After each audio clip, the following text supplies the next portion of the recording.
والعاقبة للمسلمين.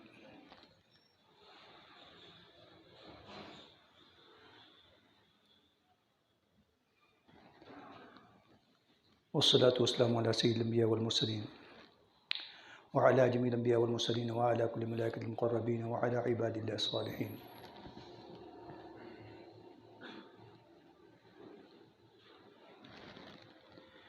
أما بعد، فأعوذ بالله السميع العليم من الشيطان الرجيم. بسم الله الرحمن الرحيم.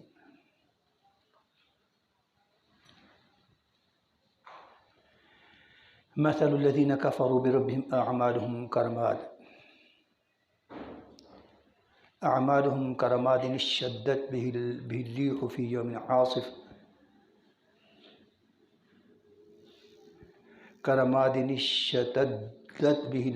يوم عاصف لا يقدرون مما كسبوا على شيء ذلك هو الضلال البعيد. آمنت بالله صدق الله العلي العظيم وصدق رسوله النبي الكريم الأمين الرؤوف الرحيم. درود اسلام پڑھ لیجیے. الصلاۃ والسلام علیکم یا سیدی رسول اللہ.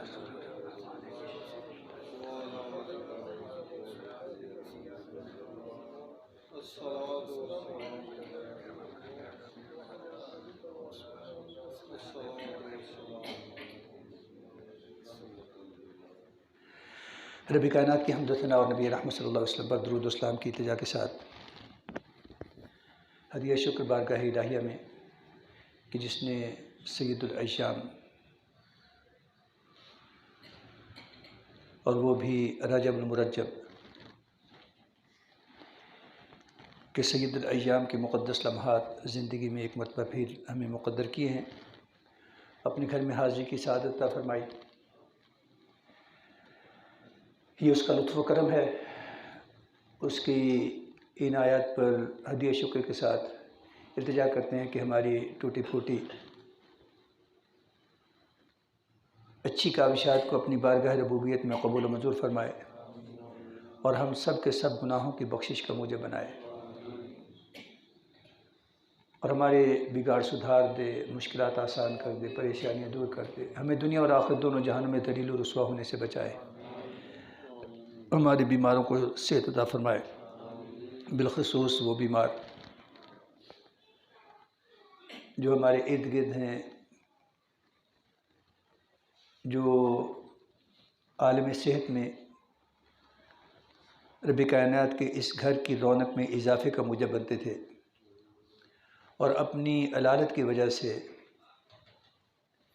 یا وہ آ نہیں پا رہے، اگر آتے ہیں تو باقاعدہ نہیں. رب کی سب بیماروں کو صحت عطا کرے. قرآن پاک کھولا ہے تو 13ویں پارے کی سورہ ابراہیم جو ترتیب تلاوت کے اعتبار سے 14ویں نمبر پر ہے، اس کی آیت نمبر 18 کی تلاوت کا شرف حاصل کیا گیا اور آپ کو سماعت کی سعادت ملی. پیغام الہی ہے کہ مثل الذین کفروا بربہم، مثال ان لوگوں کی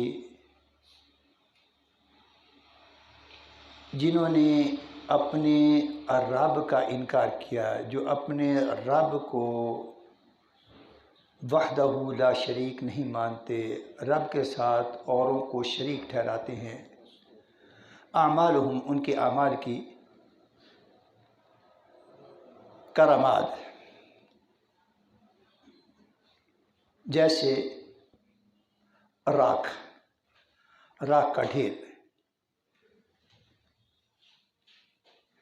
اشتدت بہ الریح، شدید اس کے ساتھ جھونکا ہوا کا، فی یوم عاصف، آندھی کے دن. جو رب کریم کا انکار کرنے والے لوگ ہیں، ان کے جو اعمال ہیں، ان کے جو کارنامے ہیں، ان کی جو اچیومنٹس تمہیں دکھائی دیتی ہیں، ان کی مثال ایسے ہے جیسے راکھ کا ڈھیر ہوتا ہے. راکھ ہمارے کئی نوجوانوں کو تو یہ بھی شاید سمجھانا پڑے گا کہ راکھ ہوتی کیا ہے۔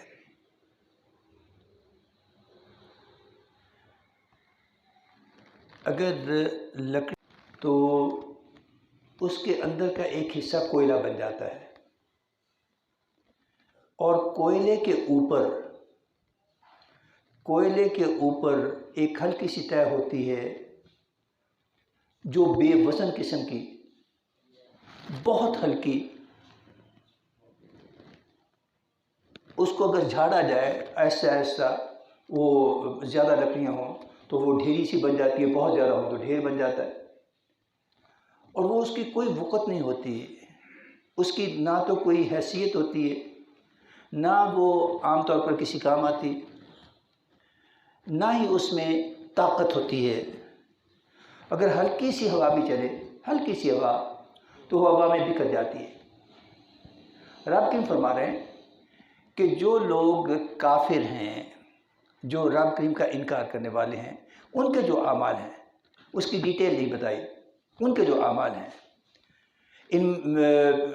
ود ان بریکٹ اگر کہیں، ان کے وہ اعمال جو آپ لوگوں کو اٹریکٹ کرتے ہیں، کیا بات ہے جی فلاں ملک کی، کیا بات ہے جی فلاں جگہ کی، فلاں کی کیا بات ہے، کیا بات ہے، کیا جتنے غیر مسلم، نان مسلمز، جتنے کافر ہیں، ان کے جو اعمال ہیں، ان کی جو اچیومنٹس ہیں، ان کے جو کارنامے ہیں، ان کی مثال رب کریم فرماتا ہے، میں نہیں کہتا، رب کریم فرماتا ہے کہ وہ راکھ کے ڈھیر کی طرح ہے۔ مزید فرمایا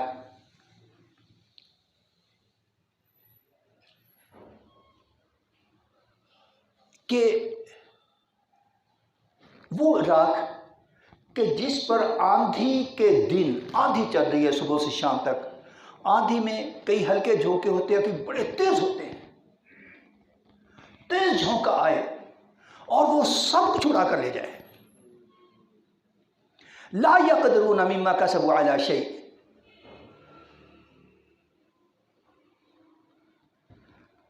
انہوں نے جو کچھ کمایا اس میں سے کسی چیز پر ان کی قدرت نہیں رہتی، سب کچھ ان کے ہاتھوں سے نکل جاتا ہے، اڑ جاتا ہے۔ راکھ اگر بکھر جائے نا تو اس کو سمیٹنا بھی مشکل ہو جاتا ہے، بڑی دور دور تک بکھر جاتی ہے، اس کا تاش کرنا اگر کھلی جگہ پر ہو تو اس کو پھر سے اکٹھا کرنا ہی ناممکن ہو جاتا ہے۔ فرمایا کہ ان کے معاملات ایسے ہیں کہ جیسے راکھ کا ڈھیر، اور آندھی چلے، تیز چلے، اس کو اڑا کر لے جائے اور ان کے ہاتھ کچھ بھی نہ آئے۔ ذالک هو الضلال البعید، یہ بہت دور کی گمراہی ہے، بہت دور کی۔ اس کا یہ مطلب نہیں ہے کہ رب کریم کو ماننے والے جو جی چاہے اوٹ پٹانگ کرتے رہیں، وہ جھوٹ بولیں، وہ ملاوٹ کریں، وہ دھوکہ دیں، وہ وعدہ خلافی کریں، وہ ظلم و تشدد کریں، وہ دوائیوں تک میں ملاوٹ کریں، اور اس سے بھی بڑھ کر ناجائز دوائیں ڈاکٹروں سے لکھتے رہیں، اور صرف پیسے بٹورنے کی خاطر ایسے افراد جنہیں کوئی بظاہر مرض نہیں ہے، ان کو بھی عجیب و غریب مرضوں کی کہانی سنا دی جائے، اور وہ لوگ جو خدمت کرنے کے نام پر آتے ہیں وہ لٹیرے بن جائیں، ملک کا ستیہ ناش کر دیں، سارے وسائل بیچ دیں یا جیبوں میں ڈال لیں، اور پھر کہے کہ جی ہمیں تو کچھ نہیں ہوگا کیونکہ ہم کلمہ پڑھتے ہیں۔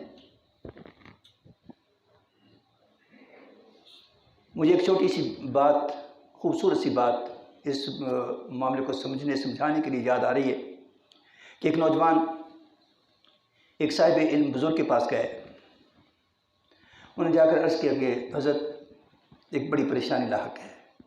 کیا ہے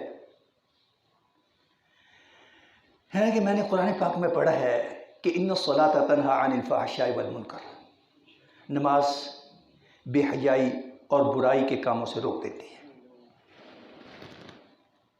ان کا یہ سچ ہے، ٹھیک ہے۔ انہوں نے کہا میرا مسئلہ یہ ہے کہ میں عرصہ دراز سے نماز تو پڑھ رہا ہوں مگر یہ برائیاں مجھ سے نہیں چھوٹ رہی.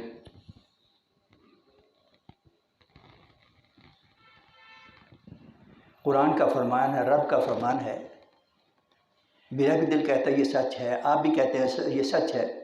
میں نماز بھی پڑھ رہا ہوں اور برائیاں بھی کیے جا رہا ہوں. یہ کیا ہے؟ مجھے اس کی سمجھ نہیں آتی. انہوں نے کہا کہ بیٹے اس میں نماز کا قصور نہیں ہے، اس میں تمہارا پرابلم کوالٹی آف پریئر کا ہے. تمہاری نماز اس کوالٹی کی نہیں ہے. اپنی نماز کی فکر کرو، اپنی نماز پر توجہ کو ایسی نماز بناؤ جس پر تمہارا دل بھی مطمئن ہو، کوالٹی کی نماز ہو. تو پھر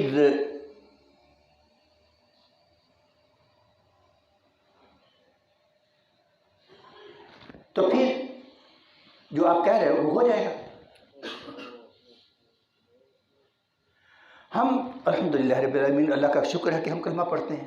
بڑا شکر ہے رب کریم کا، اس کی مہربانی ہے کہ وہ ہمیں کلمہ پڑھنے کی توفیق دے دیتا ہے. اور جو ہمارا حال ہے وہ بھی ہمارے سامنے ہے، اور اس میں ہو کیا رہا ہے وہ بھی ہم سے چھپا ہوا نہیں ہے. ہم جانتے ہیں. ہم اپنے من میں جھانک کر دیکھیں تو ہمیں اپنے بارے میں پتہ چل جائے گا کہ ہم کہاں کھڑے ہیں، اور ہمارے ملک کا یہ حال کیوں ہے، ہمارے ڈپارٹمنٹس کا یہ حال کیوں ہے. ان پر اگر نظر دوڑائے تو تبھی پتہ چل جائے گا. تو رب کریم جو یہ فرما رہا ہے کہ جو لوگ کافر ہیں ان کے اعمال تمہیں وہ اٹریکٹ نہ کریں اس حوالے سے کہ جناب یہی سب کچھ ہے، یہی سب کچھ ہے. یاد رکھیے کہ اچھائی مومن کی گم شدہ میراث ہے، جہاں بھی ملے اس کو لے لینا چاہیے. اسلام سارے کا سارا اچھائی ہے. اسلام کے جتنے احکام ہیں وہ سارے کے سارے اچھائی کے ہیں. کسی بری چیز کا اسلام نے حکم نہیں دیا کہ یہ کرو، اور کسی اچھی بات سے منع نہیں کیا.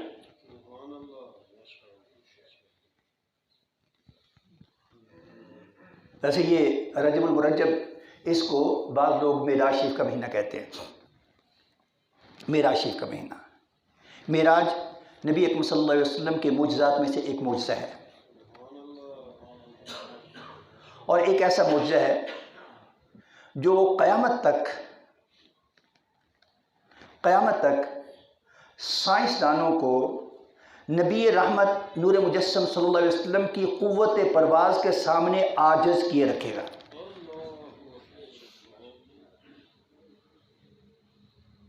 ایسے ہی نبی اکرم صلی اللہ علیہ وسلم کا شق القمر کا معجزہ،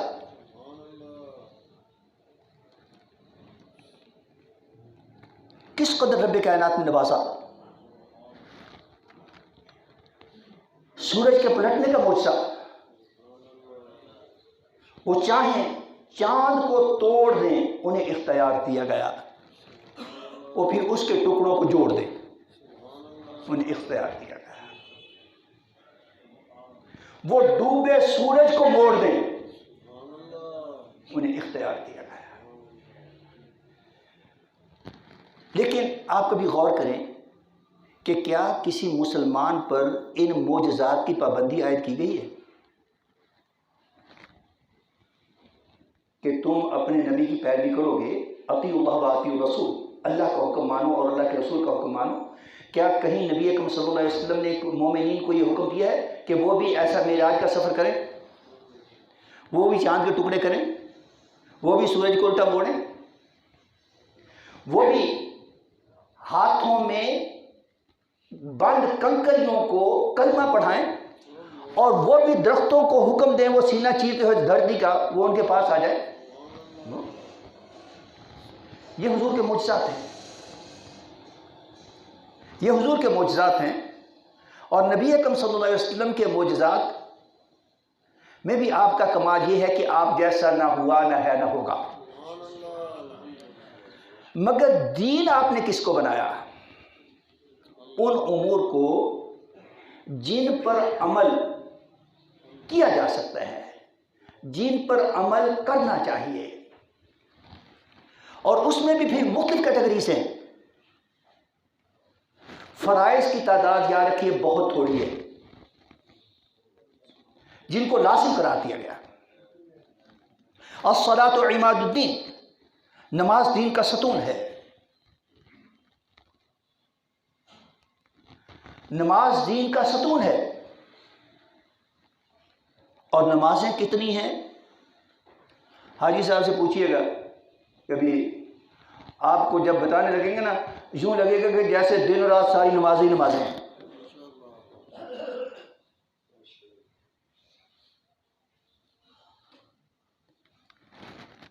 دن کے انتہائی ابتدائی حصے میں شروع ہوتی ہے، یعنی رات کے آخری حصے میں، آخری پہر میں تہجد شروع ہو جاتی ہے. نبی اکرم صلی اللہ علیہ وسلم اس قدر پڑھتے تھے کہ کئی مرتبہ آپ کے پائے مبارک پر ورم آ جاتا تھا، آپ کے پاؤں مبارک سبز ہو جاتے تھے. اتنی لمبی لمبی رکعتیں ہوتی تھی، یہاں تک کہ رب کریم نے فرمایا کہ یا ایھا المزمل، قربان جائیے اے پیارے صاحب مزمل، قم اللیل الا قلیلا، رات کو کھڑے ہوا کریں، رات کو نماز پڑھا کریں لیکن مختصر کر لیں.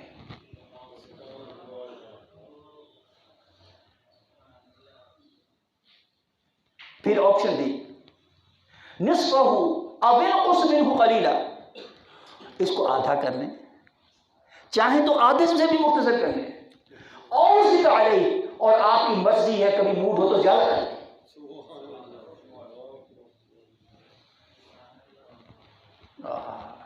نا کہ رب کی رضا چاہتے ہیں دو عالم، خدا کی رضا چاہتے ہیں دو عالم، خدا چاہتا ہے رضائے محمد صلی اللہ علیہ وسلم. اے محبوب ایسا کر لیں، ایسا کر لیں، ایسا آپ کی جیسے جی چاہتا ہے ایسا کر لیں.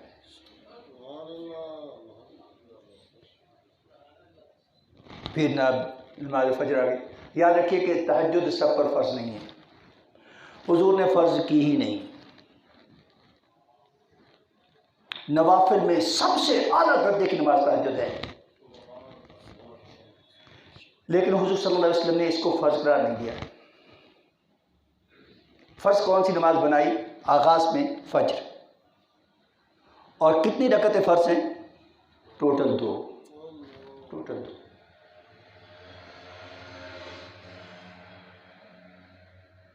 دو سنتیں ہیں، لیکن ان سنتوں کا اجر، ان کا انعام ایسا ہے کہ ان سنتوں کا اجر و انعام ایسا ہے کہ دنیا و ما فیہا کے جتنے خزانے ہیں وہ ایک طرف، دو سنتوں کا اجر و انعام ایک طرف، دو سنتوں کا اجر و انعام دنیا و ما فیہا کے خزانوں سے زیادہ ہے.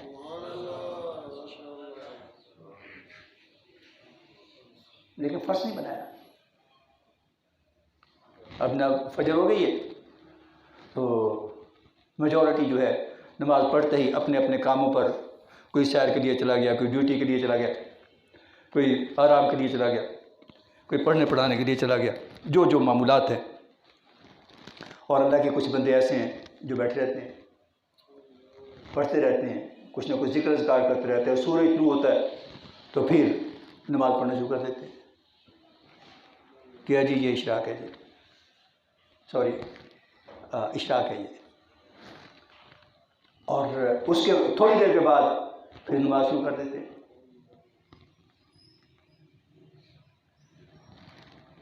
تھوڑا سا وقفہ آتا ہے سورج کے زوال کا، اس کے بعد پھر نماز شروع کر دیتے ہیں. جی یہ نماز ظہر شروع ہو گئی ہے جی. جب وضو کیا ہے، وضو کر کے پھر نماز شروع کر دیتے ہیں. تو کیا جی یہ تحیۃ الوضو ہے جی. مسجد میں آتے ہیں، نماز شروع کرتے ہیں، کیا جی یہ تحیۃ المسجد ہے. لیکن فرض کتنی ہے؟ فجر کی 2 رکعتیں اور ظہر کی 4 رکعتیں، عصر کی 4 رکعتیں، مغرب کی 3 رکعتیں، عشاء کی 4 رکعتیں. باقی نوافل ہیں، سنتیں ہیں، اور وجوب کے درجے میں جاتی ہیں. فرض یہ مختصر کرتی ہے. حضور نبی اکرم صلی اللہ علیہ وسلم نے فرمایا کہ الدین یسر، دین آسان ہے. رب کی فرماتے ہیں وَلَقَدْ يَسَّرْنَا الْقُرْآنَ لِلذِّكْرِ، یہ جو دین ہے نا، یہ ضابطہ یہ ضابطہ جس کا مجموعہ یہ قرآن پاک ہے، اس کو ہم نے آسان بنایا ہے کوئی دھیان کرنے والا؟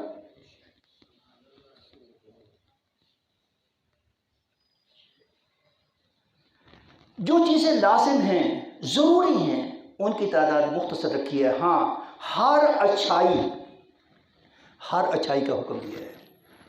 اور اسلام کے ماننے والوں جھوٹ نہیں بولنا، کیوں؟ جھوٹ برائیوں کی بنیاد ہے، جھوٹ برائیوں کی ماں ہے، جھوٹ برائیوں کی جڑ ہے، اور لعنت اللہ علی الکاذبین، جھوٹ بولنے والوں پر اللہ کی لعنت ہے۔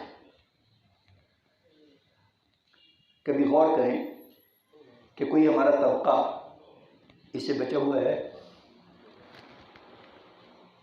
جہاں پر اللہ کی لعنت برستی ہو، وہاں پر باقی معاملات کی کیا حالت ہوگی؟ بنیادی جھوٹ پر ملاوٹ نہیں کرنی کہ من غشنا فلیس منا، جس نے ملاوٹ کی وہ ہم میں سے نہیں ہے۔ وعدہ خلافی نہیں کرنی۔ لا دین لہ لمن لا عہد لہ، اس کا سرے سے دین ہی کوئی نہیں ہے جو اپنے وعدے کو نہیں نبھاتا۔ امانت میں خیانت نہیں کرنی۔ ولا ایمان لہ لمن لا امانت لہ، اس کا ایمان کوئی نہیں جو امانت میں خیانت کرتا ہے۔ کہاں ہیں ہم لوگ؟ اگر کسی اور جگہ پر ان اچھائیوں کو اختیار کیا جاتا ہے اور برائیوں کو کنڈیم کیا جاتا ہے تو وہ اس حوالے سے عمل نہ کرنے والوں سے بہتر ہوں گے۔ اب اگر کہا جائے کہ جب وہ بہتر ہیں تو اس کا مطلب ہے ان کا انجام بھی بہتر ہوگا۔ اگر تو وہ کلمہ توحید و رسالت کا اقرار کرتے ہیں پھر تو انجام بہتر ہوگا۔ اگر وہ کلمہ توحید و رسالت کا اقرار نہیں کرتے تو پھر یوں سمجھ لیجیے بڑا ہی آسان سی بات ہوگی، جیسے ہم میں سے ہر کسی کے پاس موبائل ہے اور بہت سارے لوگوں کے پاس ایک سے زیادہ موبائل ہے، ایک موبائل میں کئی سمیں۔ اگر سم میں بیلنس نہیں ہے نا تو وہ کچھ عرصے کے بعد کام چھوڑ جاتی ہے۔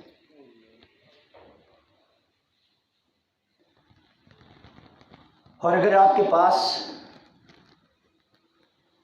ایسی سم ہے، ایسا کنیکشن ہے جو ود ان کنٹری کہیں بھی جائیں آپ کو کام کرتا ہے، جب آپ ملک سے باہر جاتے ہیں تو وہ کام چھوڑ جاتا ہے۔ اس کی حدود یہیں تک ہے، وہ یہیں تک سنتا ہے، یہیں تک وہ رابطے کا کام دیتا ہے، اور جب اس کی حدود سے باہر نکل دے یا تو اس کو ایکٹیو کرنا پڑے گا ان حدود کے لیے جہاں پر جا رہے ہیں، ادروائز وہ ڈسکنیکٹ ہو جائے گا۔ کلمہ توحید و رسالت وہ کنیکشن ہے، کلمہ توحید و رسالت وہ کنیکشن ہے جو صاحبان ایمان کی نیکیوں کی دنیا میں بھی حفاظت کرتا ہے، اور جو اس نے نیکیاں کی ہیں وہ آخرت میں بھی اس کے کام آتی ہیں۔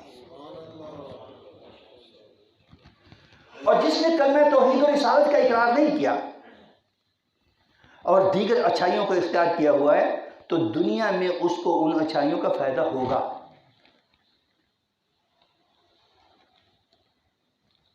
دنیا میں اس کو فائدہ ہوگا۔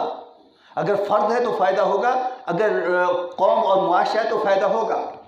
دنیا میں عزت بھی ملے گی، دنیا میں وقار بھی ہوگا، دنیا میں احترام بھی ہوگا، لیکن چونکہ ان کے پاس ایمان کا کنیکشن نہیں ہے اس لیے ان کی وہ نیکیاں ان کے آخرت میں کام نہیں آئیں گی۔ سیدھی سی بات ہے۔ لا یقدرون مما کسبوا علی شیء، تو وہ لوگ جن کے اعمال راکھ کا ڈھیر بن جاتے ہیں، اور جب تیز آندھی چلتی ہے تو وہ راکھ بھی ان کے پلے نہیں رہتی، اڑ جاتی ہے۔ وہ اس راکھ کو روکنا بھی چاہیں تو نہیں روک پاتے۔ یہ مثال ہے ان لوگوں کی جو ایمان اختیار نہیں کرتے۔ ہم بڑے خوش نصیب ہیں، ایمان تو ہمیں حاصل ہے۔ اب اگلا مرحلہ یہ ہے کہ ہم کام بھی وہ کریں جو ایمان کا تقاضا ہے۔ اور جیسے میں نے عرض کیا کہ حضور نبی اکرم صلی اللہ علیہ وسلم کے لاتعداد معجزات ہیں، مگر آپ نے اپنے دین کی بنیاد معجزات پر نہیں رکھی، اپنے عمل پر رکھی۔ اور حضور نبی اکرم صلی اللہ علیہ وسلم کی کمال کی ایک ڈائریکشن یہ ہے کہ رب کائنات نے آپ کو بہت سارے معاملات میں مختلف مراحل سے گزارا ہے۔ اکثر و بیشتر آپ کا جو معاشرتی معاملہ ہے، آپ کا جو اثاثوں کی بات ہے، آپ کی سہولتوں کی بات ہے، آپ کے پاس کھانے پینے کی بات ہے، آپ کے پاس جو جمع پونجی کی بات ہے، آپ کے پاس گھروں کی بات ہے، تو آپ دیکھیں گے کہ وہ معاملہ رب کریم نے ایسا رکھا ہے کہ غریب سے غریب شخص بھی حضور نبی اکرم صلی اللہ علیہ وسلم کو اپنا ماڈل بنا لے۔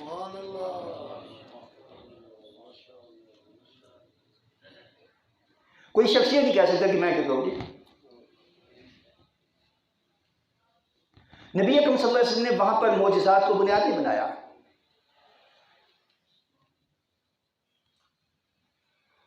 وہاں پر معجزات کو بنیاد نہیں بنایا، نہ ہی رب کریم نے حکم دیا ہے کہ نبی اکرم صلی اللہ علیہ وسلم کے معجزات کو فالو کرو۔ میں گزشتہ رات پڑھ رہا تھا کہ نبی اکرم صلی اللہ علیہ وسلم غزوہ تبوک میں جب جا رہے تھے، صحرا سے گزر رہے تھے۔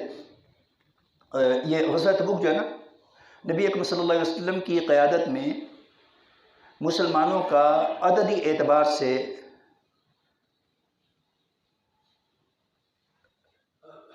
جہاں تک مجھے یاد پڑتا ہے کہ سب سے بڑا لشکر تھا مسلمانوں کا، اور اس وقت کی سپر پاور کو آپ نے للکارا تھا، اور گھر بیٹھے بیٹھے نہیں بلکہ ان کی سرحد پر جا کر، اور راستے میں ایک بہت بڑا صحرا تھا، اس میں سے گزرے تو پانی ختم ہو گیا، یہاں تک نوبت آ گئی کہ پانی کے حصول کا کوئی ذریعہ، کوئی راستہ نظر نہیں آتا تھا۔ تو بعض صحابہ نے مشورہ کر کے اونٹوں کو ذبح کیا۔ اونٹ ایک ایسا جانور ہے جس کے پاس سٹوریج پاور ہے، اللہ کریم نے اس کا سٹرکچر ایسا بنایا ہوا ہے کہ وہ پانی کو سٹور کر لیتا ہے۔ اونٹ کو ذبح کیا کہ اس کا جو سٹوریج ٹینک ہے اس میں سے پانی لے کر کم از کم اپنے ہونٹ تو گیلے کر لیں، اور اس کے گوشت سے پھر اپنی بھوک بھی مٹائے۔ لوگ بڑے پریشان تھے، تو حضرت ابوبکر صدیق رضی اللہ تعالیٰ عنہ نبی اکرم صلی اللہ علیہ وسلم کی بارگاہ میں حاضر ہوئے۔ یا رسول اللہ صلی اللہ علیہ وسلم، ایک گزارش ہے، کہو کیا کہنا ہے۔ رب کریم آپ کی تو نہیں موڑتا۔ التجا ہے چھوٹی سی کہ آپ اگر ہاتھ اٹھا دیں گے تو رب کریم کرم کے بادل بھیج دے گا اور رحمت کی بارش برسے گی، اور مخلوق خدا آپ کے صحابہ اور جتنے ساتھ جاندار ہیں، جانور ہیں، یہ اس سے سیراب ہو جائیں گے۔ آپ نے بڑے پیار سے، محبت سے حضرت ابوبکر صدیق کی طرف دیکھا کہ تمہاری خوشی اسی میں ہے، ایسا کیا جائے۔ جی یا رسول اللہ صلی اللہ علیہ وسلم، میری چاہت ہے کہ آپ مہربانی فرمائیں۔ آپ نے ہاتھ اٹھائے اور آپ کے میں بادل بھیج دی، بارش برس گئی۔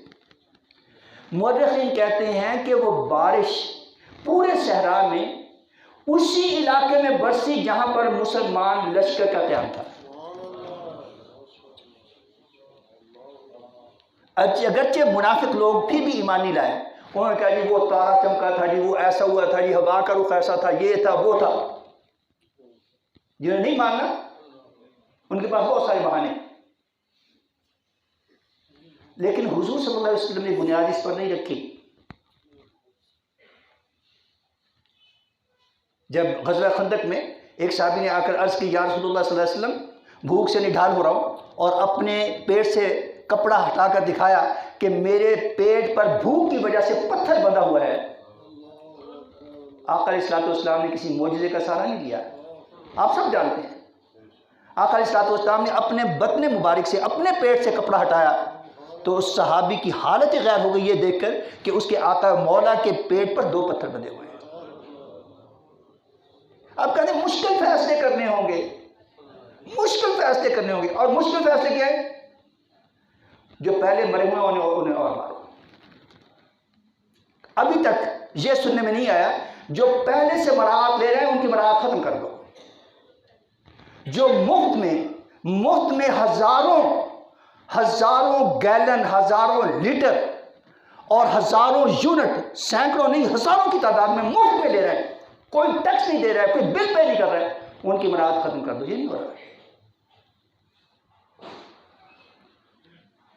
اچھائی کا سفر اپنے گھر سے شروع ہوتا ہے۔ ہر نبی علیہ السلام نے، صرف نبی اکرم صلی اللہ علیہ وسلم نہیں، ہر نبی علیہ السلام نے احکام الہی کو پہلے اپنی ذات پر نافذ کیا۔ اور نبی اکرم صلی اللہ علیہ وسلم کا کمال کرم ہے، جیسے میں نے پہلے عرض کیا کہ آپ نے فرائض کی مقدار کم رکھی۔ مالداروں سے یہ نہیں کہا کہ سارا مال لے لو، فرمایا ان پر فرض یہ ہے کہ سال گزرنے پر جو ضرورت سے زائد ہے اس میں سے 2.5% ان سے لے لو۔ 2.5% کی کیا حیثیت ہے؟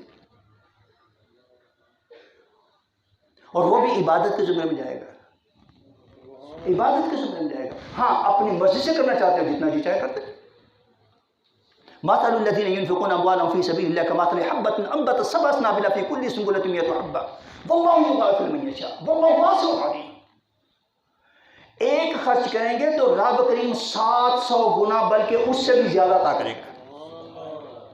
وہ بڑا مہربان ہے۔ رب کریم ہمیں احکام الہی پر عمل کرنے کی سعادت نبی اکرم صلی اللہ علیہ وسلم کی اتباع میں آسان فرمائے، اور فرائض کی غفلت سے ہمیں محفوظ رکھے۔ یہ ایک کسی نے بھیجا ہوا ہے چٹ ہے چھوٹی سی کہ یہ قرآن کریم کی توہین کرنے والوں کی کیا سزا ہے اور مسلمانوں کو کیسا رد عمل دینا چاہیے۔ اگر تو قرآن پاک کی توہین